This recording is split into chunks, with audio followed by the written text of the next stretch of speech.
بسم اللہ الرحمن الرحیم۔ السلام علیکم، میں ہوں آپ کا میزبان ایڈوکیٹ عمر۔ آج ہم بات کریں گے کہ ملک میں جو احتجاج اور دھرنوں کی صورتحال بڑھتی جا رہی ہے، ملک میں کشیدگی بڑھتی جا رہی ہے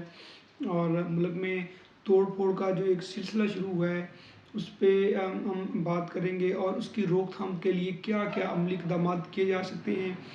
اس پہ بھی ہم بات کریں گے۔ اس کے علاوہ ہم یہ بھی دیکھیں گے کہ یہ کن اداروں کی ذمہ داری بنتی ہے کہ یہ جو ملک میں توڑ پھوڑ ہو رہی ہے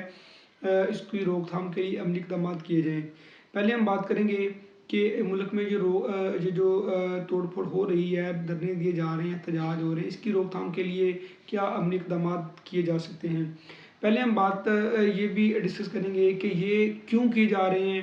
اور اس کی وجہ کیا ہے، اس کے پیچھے کون سی ایسی ریزن ہے کہ یہ ملک میں پی ٹی کارکنان کی جانب سے دھرنے کیے جا رہے ہیں، احتجاج کیے جا رہے ہیں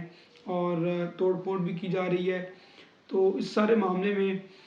ایک بات جو سمجھ آتی ہے وہ جو عمران خان پر حملہ ہوا وزیر آباد کے مقام پر، اس میں ابھی تک ایف آئی آر نہیں درج ہو سکی۔ یہ سارا معاملہ جو ہے اس وجہ سے اٹھایا جا رہا ہے کہ اس معاملے میں جو لوگ ملوث ہیں ان پر ایف آئی آر دی جائے۔ ان میں جو عمران خان کی جانب سے نام لیا گیا ان میں شہباز شریف ہیں، رانا ثناء اللہ ہیں اور جنرل فیصل صاحب ہیں۔ ان کا نام لیا گیا کہ ان لوگوں کے خلاف ایف آئی آر درج کی جائے۔ تو ایف آئی آر درج کرنے میں کیا دقت پیش آ رہی ہے، کیوں جو پنجاب پولیس اس میں فیل ہے، ان پہ کن لوگوں کا دباؤ ہے، کیا ان لوگوں پہ ایف آئی آر کرنا بنتی ہے کہ نہیں بنتی، اور یہ جو چونکہ عمران خان پر قاتلانہ حملہ ہوا ہے اور ان کی جان بھی جا سکتی تھی، اور عمران خان نے اپنے بیان میں جن لوگوں کا نام لیا ہے، جو 3 لوگ انہوں نے نامزد کرنے کو کہا، ان پر ایف آئی آر بنتی ہے۔ اگر وہ لوگ یہ سمجھتے ہیں کہ ہم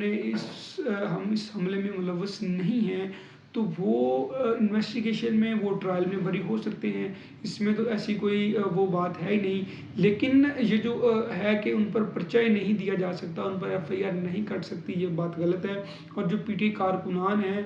وہ ان کا اصل ایشو، ان کا اصل میٹر جو میں نے آپ کے سامنے رکھا کہ وہ ان کی ایف آئی آر نہیں لانچ کی جا رہی، وہ یہ سمجھتے ہیں کہ ہمارے لیڈر عمران خان پر قاتلانہ حملہ ہوا ہے اور ہم یہ جو ملک میں دھرنے ہیں ہم احتجاج کریں گے، لیکن اگر ہمارے جو لیڈر کے خلاف جو حملہ ہوا ہے اگر اس میں جو کردار ملوث ہے ان کے خلاف ایف آئی آر دی جائے تو ہم یہ سارے معاملات جو ہیں وہ عدالتوں پر، اپنے اداروں پر چھوڑ دیں گے، وہ اس کو کس طرح سے ٹیکل کرتے ہیں۔ ایک تو یہ معاملہ تھا کہ یہ جو احتجاج اور دھرنے ہیں اس کے پیچھے لوجک یہ تھی کہ ایف آئی آر نہیں درج ہو رہی۔ دوسرا یہ معاملہ ہے کہ پاکستان میں ہمارے کن اداروں کی رسپانسبلٹی بنتی ہے کہ اس سارے معاملے کو کنٹرول کریں۔ اس میں سب سے پہلے ہماری جو پولیس حکام کی ذمہ داری بنتی ہے کہ اس معاملے میں اگر جن افراد کا نام لیا جا رہا ہے ان کے خلاف ایف آئی آر درج کی جائے اور یہ جو دھرنا والا اور احتجاج والا توڑ پھوڑ والا سلسلہ ملک میں دن بدن بڑھتا جا رہا ہے اس پر قابو کیا جا سکے۔ اور دوسرا اس کے علاوہ اگر پولیس یہ پرچہ، یہ ایف آئی آر نہیں دے سکتی تو پھر اس کے بعد ہماری عدالتوں کی ذمہ داری بنتی ہے کہ عدالتیں اس بات کو دیکھیں اور کیا عدالتوں میں ان لوگوں کے لیے ریلیف نہیں ہے جو اس حملے میں زخمی ہوئے، اس حملے میں شہید ہوئے۔ عدالتوں کو دیکھنا چاہیے کہ اگر کوئی بھی کسی بھی، جیسے کہ اس وقت وزیر اعظم شہباز شریف ہیں، ان کا نام لیا جا رہا ہے، انٹیریئر منسٹر ثناء اللہ کا نام لیا جا رہا ہے، ایک فوجی افسر کا نام لیا جا رہا ہے، تو کوئی بھی اگر ہم یہ سمجھتے ہیں، اگر ہمیں اپنے اس ملک کا ڈیکرم عزیز ہو تو ہم یہ سمجھیں گے کہ ان کا نام ایک دفعہ ایف آئی آر میں درج کیا جائے، ان پر ایف آئی آر لانچ ہونی چاہیے۔ اور بعد میں اگر وہ یہ سمجھتے ہیں،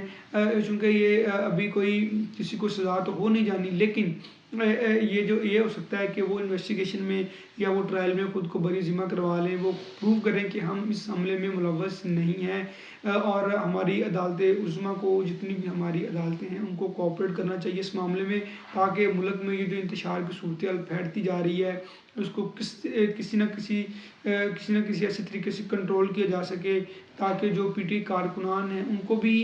ریلیف مل سکے، اور وہ جو لوگ جن کے نام لیے جا رہے ہیں اگر وہ یہ سمجھتے ہیں کہ ہم اس حملے میں ملوث نہیں ہیں تو ان کی بھی داد رسی کی جائے، ان کو بھی موقع دیا جانا چاہیے کہ وہ اپنے آپ کو پروو کر سکیں کہ ہم اس واقعے میں ملوث نہیں ہیں۔ تو اس کے بعد پھر ہم دیکھیں گے کہ کون کون سے کردار سامنے آتے ہیں۔ اگر ایک دفعہ مقدمہ درج ہو جاتا ہے، ایف آئی آر ہو جاتی ہے، تو پھر انویسٹیگیشن کا سلسلہ شروع ہوگا، اور انویسٹیگیشن کے بعد ہی ساری صورتحال سامنے آئے گی۔ جب تک ایف آئی آر نہیں ہوتی اس مقدمے کی انویسٹیگیشن اسٹارٹ ہی نہیں ہو سکتی، اس مقدمے کی جو انویسٹیگیشن ہے وہ شروع نہیں ہو سکتی۔ تو اس مقدمے میں جو پہلا سٹیپ ہے وہ ایف آئی آر کا ہے، وہ اس کے متعلق جتنے بھی پولیس حکام ہیں، آئی جی صاحب ہیں، ان کو چاہیے کہ آپ اس معاملے کو سختی سے دیکھیں،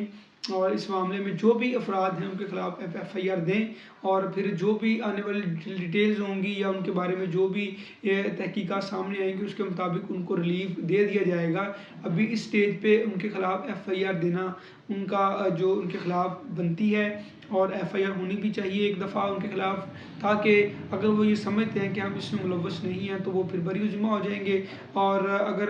اس معاملے کو یہاں تک روکیں گے، اگر آپ ایف آئی آر نہیں دیں گے تو پھر ملک میں احتجاج جاری رہے گا، اور یہ پی ٹی آئی کارکنان نے بڑے واضح کہہ دیا کہ ہم کسی بھی صورت اس سے پیچھے ہٹنے والے نہیں ہیں جب تک ان کا جو مداوع نہیں کیا جاتا۔ تو یہی درخواست ہے کہ جو ایف آئی آر ہے وہ لوج ہونی چاہیے، اور ایک دفعہ جو اس میں کردار ہیں ان کو نامزد کیا جانا چاہیے، اور پھر بعد میں جو انویسٹیگیشن ہوگی، تحقیقات سامنے آئیں گی، پھر جو بھی اس میں بری ذمہ ہوگا وہ باضابطہ بری ہو جائے گا۔ تو ہم دیکھتے ہیں کہ ہمارے ادارے میں اس معاملے میں کس حد تک کوآپریٹ کرتے ہیں، کیا وہ ہمارے وطنی عزیز کو اتنے بحرانوں سے، کیونکہ پاکستان پہلے ہی بحرانوں میں گرا ہوا ہے، اور جتنے یہ دھرنے ہوں گے، احتجاج ہوں گے، تو اس کا ظاہری سی بات ہے پاکستان کو ایک بہت بڑا نقصان ہوگا۔ تو ہم دیکھیں گے کہ ہماری جو پولیس حکام ہے، ہماری عدلیہ ہے، اس معاملے میں کتنا سینسٹیو ہے، کتنا اس پہ جو اسٹرکٹ ایکشن لیتی ہے، تاکہ اس ملک کو مزید بحرانوں سے اور جو یہ واقعات پیش آ رہے ہیں ان سے بچایا جا سکے۔ ہم آنے والے دنوں میں دیکھیں گے کو کیا اس میں ڈیولپمنٹ ہوتی ہے، جو بھی اس میں ڈیولپمنٹ ہوں گی آپ میرے ساتھ رہی گا، اور میں آپ کے ساتھ ڈسکس کرتا رہوں گا۔ اور میں یہ سمجھتا ہوں کہ جو انفارمیشنز ہیں میرے پاکستانیوں کے پاس، وہ بہتر طریقے سے، اور جو ایکچول فیکٹس ہیں وہ ان کے پاس جانے چاہیے، اور کسی کو گمراہ نہیں کرنا چاہیے۔ جو ایکچول میں فیکٹس ہیں وہ میں نے آپ کے سامنے رکھے کہ کن کن لوگوں کا نام لیا جا رہا ہے، اور اس میں ایشوز کیا ہیں، وہ کیوں ایف آئی آر نہیں ہو رہی، وہ ساری ڈیٹیل میں نے آپ کے سامنے رکھی، اور ہم دیکھیں گے کہ ہمارے ادارے اس میں کس حد تک کوآپریٹ کرتے ہیں۔ جو بھی اس میں فردر ڈیولپمنٹ ہوگی میں آپ کے ساتھ ڈسکس کروں گا۔ اپنا بہت خیال رکھیے گا۔ اللہ حافظ۔